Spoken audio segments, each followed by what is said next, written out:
So welcome to our A S और English learning class. पिछली class बहुत छोटी थी, ये हमारी 86 क्लास है। इसमें मैं प्रेपोजिशन शुरू करूंगा। पिछली क्लास में मैंने 85 क्लास में आई थिंक प्रोनाउन खत्म किया है। ठीक है, तो चलो अब प्रेपोजिशन को समझते हैं। इसे कहते हैं संबंध सूचक शब्द। संबंध बताता है, ये संबंध जोड़ता है। जैसे कि on, with, to, in, into, ये सारे हमारे प्रेपोजिशंस होते हैं। काफी सारे प्रेपोजिशंस हैं और इनके बिना इंग्लिश क्लियर नहीं होती। ये है, ठीक है। तो ये किसी भी नाउन या प्रोनाउन से पहले लगाते हैं, ठीक है, लेकिन ज्यादातर सब्जेक्ट्स के बाद में। ठीक है,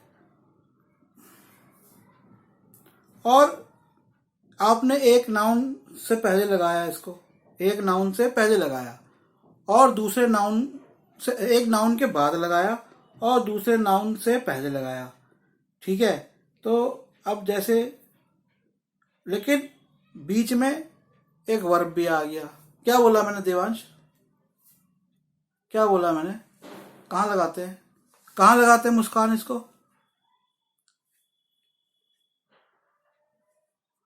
कहाँ लगाते हैं इसे?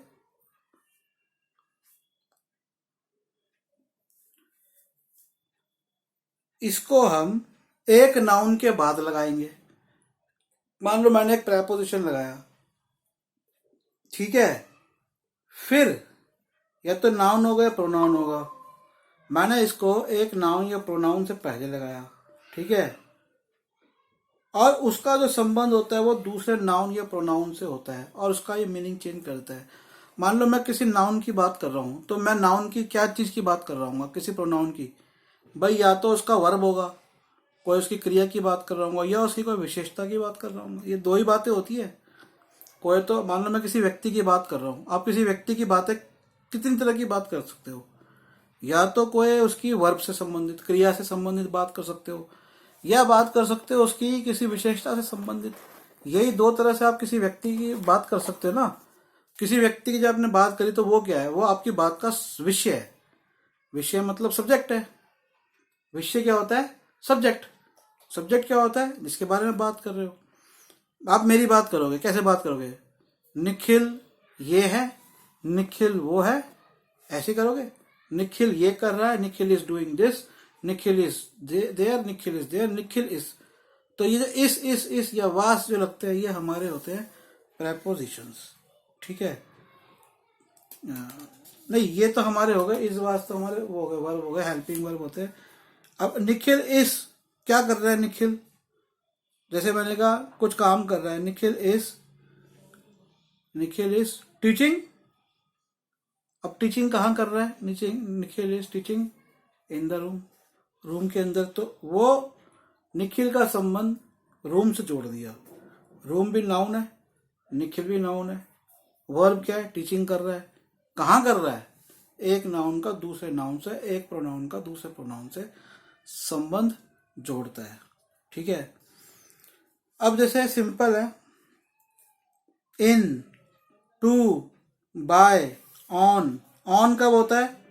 जब कुछ किसी के ऊपर चीज होती है। एट कब होता है? जब एट लगाना है। चलो शुरू करते हैं। सबसे पहले तो तीन तरह के प्रोनाउन होते हैं, तीन तरह के प्रेपोजिशन होते हैं। सिंपल प्रेपोजिशन, कंपाउंड प्रेपोजिशन और फ्रेज प्रेपोजिशंस। जैसे नाम से पता लग रहा है, जो सिंपल प्रेपोजिशन है हमारी कौन कौन सी है? In, on, at, to, from, with, by. ये सब ऐसी और भी होती है, फ्रॉम। ये सब क्या होती है? हमारी सिंपल प्रेपोजिशन। कंपाउंड प्रेपोजिशन होती है about, across, among, beside, before, between. ये सब हमारी होती है कंपाउंड प्रेपोजिशन। और फ्रेज प्रेपोजिशन होती है हमारी, जैसे हम कहते हैं according to, in spite of, in front of, in order to, of, for the sake, by means of. तो दो तीन वर्ड्स को मिला के जो बनती है वो हमारी होती है फ्रेज प्रेपोजिशन। अब इन का सबसे पहले अब छोटा सा हमारा जो शुरू होता है, इनके इस्तेमाल देख लेते हैं। इन कब लगता है और इनटू कहाँ लगता है? ये मैंने शुरुआत की क्लासेस में बताया था। इन और इनटू का difference. 2 man goes in the room नहीं होगा, इनटू द रूम होगा। लेकिन 2 आदमी कमरे में जाते थे क्या बोलेंगे? 2 man goes, 2 man go into the room, not goes. 2 man, क्योंकि 2 हो गए तो गो होगा। 2 man go into the room, a man goes into the room. अगर 2 आदमी कमरे में हैं तो कहूंगा they are 2 man in the room. ठीक है, तो इनका होता है किसी स्थान के भीतर किसी वस्तु का होना, ये नहीं कि जाना, होना। इसलिए मैंने कहा कि 2 लोग जब कमरे में जाते हैं तो इनटू लगाते हैं, लेकिन अब वो हैं, कमरे में हैं, स्थित है, स्थिर हैं, तो हम क्या लगाएंगे? इन। ठीक है, जैसे water is in the mug, कि मग में, या वाटर इज कप, या there is water in the cup, ऐसे बोलेंगे। अगर मैं कहूंगा कि पानी को डालो कप में, तो पानी जब जाएगा तो वो स्थिर थोड़ी ना है, पानी है तो स्थिर है, लेकिन जब मैं उसे डालूंगा तो क्या हो जाएगा? अस्थिर हो गया। तो बाहर से अंदर, तो पोर वाटर इनटू द मग, इन, अंदर, टू, अंदर को, टू, इनटू, इनटू एक ही वर्ड बना दिया, इनटू द मग। ठीक है, जो भी बड़े बड़े शहर होते हैं, जैसे दिल्ली बड़ा शहर है, मुंबई बड़ा शहर है, बड़े शहरों में जब कोई रहता है तो इन लगाते हैं, आई लिव इन दिल्ली। लेकिन अगर मैं किसी छोटे शहर में हूं, या दिल्ली के किसी हिस्से में रह रहा हूं, फॉर एग्जाम्पल मैंने कहा I live at Connaught place, Delhi में बहुत फेमस है कनॉट प्लेस, तो मैं कनॉट प्लेस, आई लिव, या Karol Bagh, I live in Karol Bagh नहीं बोलूंगा, मैं कहूंगा I live at Karol Bagh. ठीक है, अब कोई समय है, किसी समय कोई चीज चली, पर कुछ समय के लिए चली। ठीक है, कोई इंसान पैदा हुआ किसी महीने में। ठीक है, जैसे यूनाइटेड नेशंस ऑर्गेनाइजेशन, यूएनओ जो आपका होता है, United Nations organization, was formed in 1945 I think, जो भी उसका ईयर था। लेकिन अगर मैं कहूंगा कि इस दिन और ये साल, तो UNO was formed on 24th of October 1950, 45 whatever, और 1950 whatever was the time। ठीक है, तो इन ईयर के लिए हो गया। ही वॉज बॉर्न, अब वो पैदा हुआ, he was born in the month of October, या ही वॉज बॉर्न, अगर डेट डालूंगा तो date, he was born on 24th October in the month of November, ऐसे। अब आप टाइम की बात कर रहे हो। ठीक है, टाइम की बात क्या करते हो? जब कोई टाइम में कोई काम खत्म होगा, वो टाइम की बात करें, काम का खत्म होना। जैसे display will finish in 5 minutes, कि ये जो प्ले है, ये काम है, ये कब खत्म होगा? 5 मिनट में। ठीक है, the match will begin in 20 minutes, तो मैच कब शुरू होगा? तो टाइम, ठीक है, नहीं मैच विल, हाँ, तो अब मैंने कहा match will begin in 20 minutes. अब मैं बात किस चीज की कर रहा हूँ? मैच शुरू होने की तो बात कर रहा हूँ, लेकिन साथ में एक और बात है कि मेरा कहने का मतलब क्या है। मेरा कहने का मतलब है जो मेरा वेटिंग का पीरियड है 20 मिनट्स का, वो वेटिंग पीरियड खत्म होगा। द मैच विल बिगिन, आपको ऐसे भी बोल सकते हैं match will begin after 20 minutes, लेकिन ऐसे ही बोल सकते हैं। ठीक है, ओके। अब कोई सिचुएशन है या किसी चीज की बात हो रही है, उसको समझने के लिए देखो, जैसे सिचुएशन क्या है, she got stuck in the crowd, मतलब वो भीड़ में फंस गई। ठीक है, ये सिचुएशन है।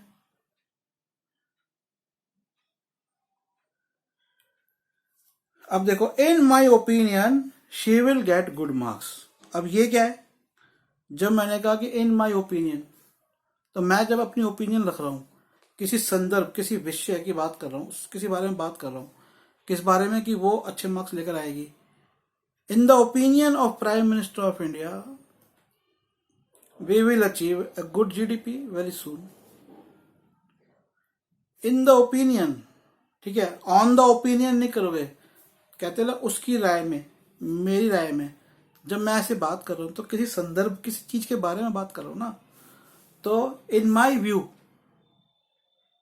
Rainfall will come soon this year, या in my view rain will come, या मॉनसून विल कम। तो वहां भी मैं इन की बात करता हूं। जब किसी की ड्रेस की ओर आपको इशारा करना है, जैसे the bride is in a bright dress, कि जो दुल्हन है वो ब्राइट ड्रेस। अभी ब्राइट का मतलब चमकीली नहीं, मतलब एक ऐसी ड्रेस जो कि दिल छू ले लोगों का, ब्राइट।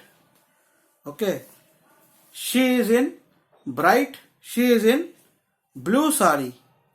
कोई लड़की आई है, औरत आई है ब्लू साड़ी में, तो मैं क्या बोला? She is in blue sari.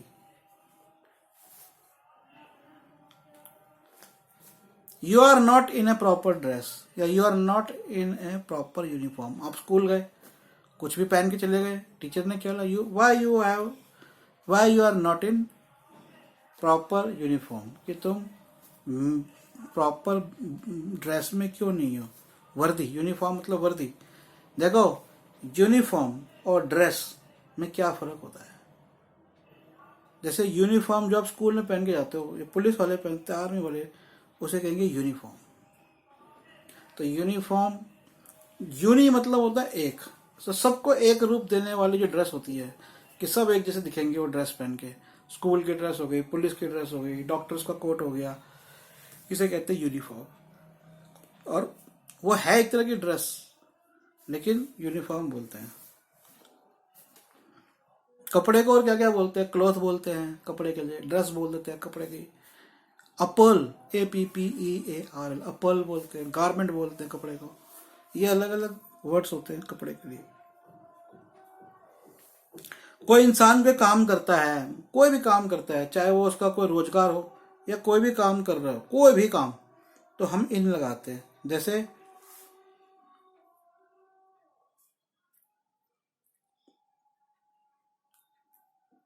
What your mom is doing, she is in the kitchen. अब she is in the kitchen का मतलब सुना कि खाली किचन में खड़ी है, इसका मतलब वो खाना बना रही है। What your friend does, he is in the army, वो आर्मी में है, मतलब वो आर्मी में काम करता है।